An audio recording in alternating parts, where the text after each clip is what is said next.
আসসালামু আলাইকুম। আমি যেভাবে শিং মাছ ভুনা করি আজকে সেটা আপনাদের সঙ্গে শেয়ার করব।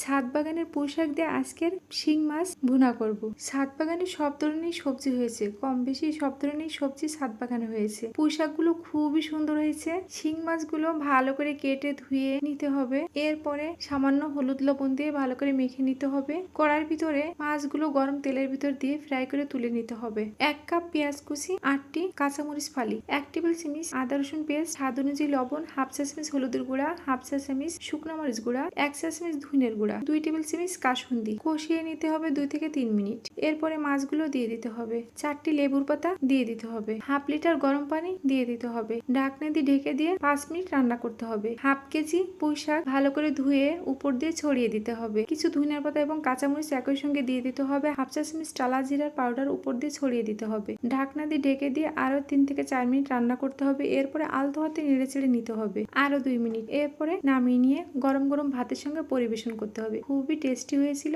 আজকের শিং মাছ ভুনা। যদি ভিডিওগুলো ভালো লেগে থাকে প্লিজ পেজটি ফলো দিয়ে রাখবেন, যাতে করে নতুন কোনো ভিডিও আপলোড দিলে আপনার কাছে আগে পৌঁছে যায়। ভালো থাকবেন, সুস্থ থাকবেন। দেখা হবে নতুন কোনো ভিডিওতে। আজকের মতো বিদায় নিচ্ছি। আল্লাহ হাফিজ।